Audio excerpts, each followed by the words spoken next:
All right, so Apple has now officially released iOS 26.4. In today's video, we're going to go over a few things you're going to want to do right after you update your iPhone, just to make sure that everything runs smoothly and as expected. These are going to be simple things to improve your user experience. Now, I want to talk to my beta testers first. For those of you currently testing iOS 26.4 RC, you want to head on over into Settings, General, Software Updates, and select the Beta Updates option right here, and make sure you turn off the betas. Once you do, go back once and you could see another update available for you for iOS 26.4. If you do, obviously make sure you update your iPhone, and once your iPhone updates and reboots, head on back into Settings, Beta Updates, and turn on the betas once again if you want to continue testing future betas for iOS 26. Again, this is for my beta testers out there.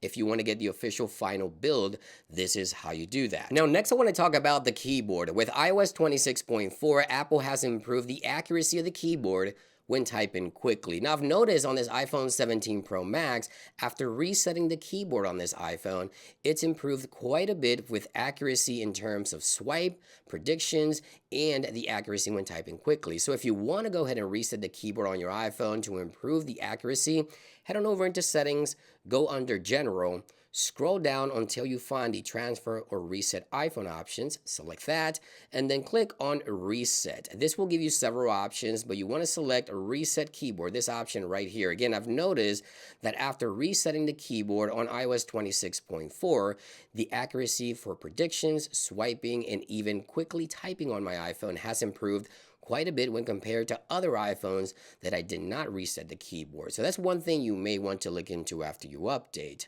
The next thing you want to look into is making sure that your apps are up to date, third-party applications that is. So head on over into the App Store, go under your account on the top right, and then select this new option to update the section here for the apps.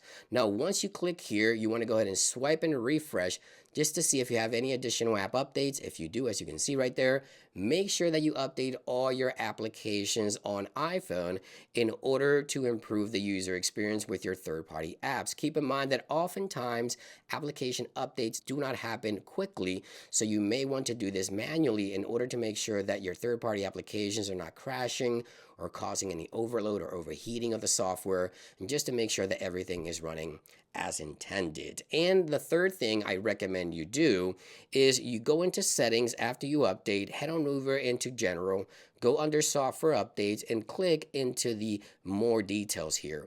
If you see a pop-up on the center of your screen notifying you of a new carrier update, make sure you update your carrier settings for iOS 26.4. Now, not everyone will see a carrier update, but if you see the update, obviously you want to make sure that you update your network settings in order to improve the network performance and reliability. And these are just a few things you want to make sure you do right after you update your iPhone, just to make sure that everything runs as intended. Thank you for watching. I hope you guys found this helpful, and I'll see you guys on the next one. Peace.